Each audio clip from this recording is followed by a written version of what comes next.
আসসালামু আলাইকুম। বার্তা বৈঠক সংবাদ বুলেটিনে স্বাগত জানাচ্ছি আমি তারিফ হাবিব। প্রথমেই সংবাদ শিরোনাম। এপ্রিলে বাংলাদেশ সফরে আসতে পারেন পাকিস্তানের পররাষ্ট্রমন্ত্রী, বললেন তৌহিদ হোসেন। শেখ হাসিনার ভাষণের কঠোর সমালোচনা করেছে জাতীয় মুক্তি কাউন্সিল। ফের নির্বাচনের সময় জানালেন প্রধান উপদেষ্টা। বাংলাদেশ ও শ্রীলঙ্কার পর যে কীর্তি গড়ল জিম্বাবুয়ে, এবং ডিবি কার্যালয়ে শাওন ও সাবাকে জিজ্ঞাসাবাদ চলছে। এতক্ষণ শুনছিলেন সংবাদ শিরোনাম, এবারে বিস্তারিত। এপ্রিলে বাংলাদেশ সফরে আসতে পারেন পাকিস্তানের পররাষ্ট্রমন্ত্রী, বললেন তৌহিদ হোসেন। পাকিস্তানের উপপ্রধানমন্ত্রী ও পররাষ্ট্রমন্ত্রী ইসহাক দার আগামী এপ্রিলে ঢাকা সফর করতে পারেন। বৃহস্পতিবার বিকেলে পররাষ্ট্র মন্ত্রণালয়ের এক সংবাদ সম্মেলনে তৌহিদ হোসেন সাংবাদিকদের এ কথা বলেন। পররাষ্ট্র উপদেষ্টা বলেন, আমরা ধরে নিচ্ছি পাকিস্তানের পররাষ্ট্রমন্ত্রী সফর করবেন, তবে নির্দিষ্ট তারিখ এখনো চূড়ান্ত হয়নি। আমি মনে করি না যে এই সফর এপ্রিলের আগে হবে।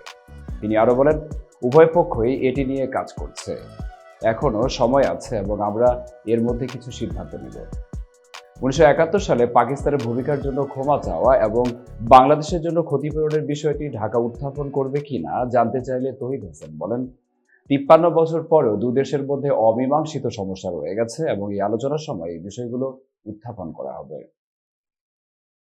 শেখ হাসিনার ভাষণের কঠোর সমালোচনা করেছে জাতীয় মুক্তি কাউন্সিল।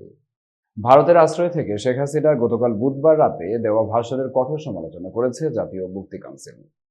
শেখ হাসিনা বাংলাদেশকে অস্থিতিশীল করতেই ভাষণ দিয়েছেন বলে সংগঠনটি মনে করেছে।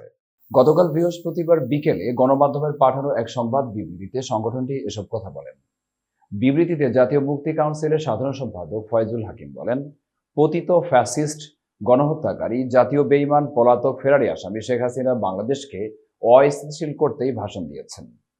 দেশকে অস্থিতিশীল করতে হাসিনা মোদির যে চক্রান্ত, জনগণকে ঐক্যবদ্ধভাবে তা রুখে দাঁড়াতে হবে।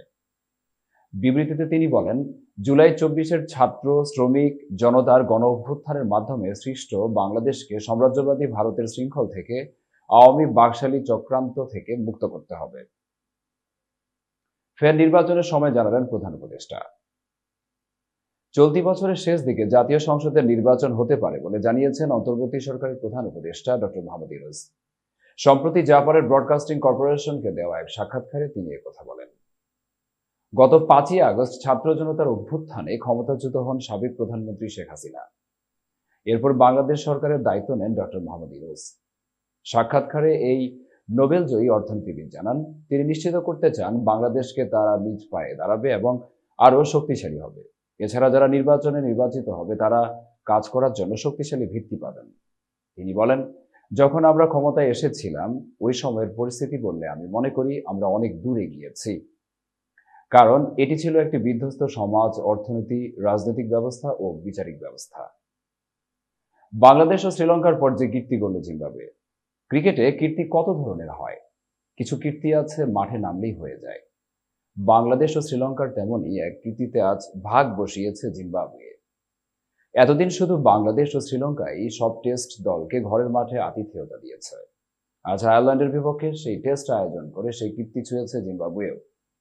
2000 সালে বাংলাদেশ টেস্ট মর্যাদা পাওয়ার পর 1.5 যুগের ক্রিকেটে দীর্ঘ সংস্করণে মোট দল ছিল 10টি। 2018 সালে নতুন করে যুক্ত হয় আয়ারল্যান্ড ও আফগানিস্তান। গত 7 বছরে আফগানিস্তান দল টেস্ট খেলেছে 6টি দলের বিপক্ষে। আজকের আগ পর্যন্ত আয়ারল্যান্ড দল 5টির বিপক্ষে খেলেছে।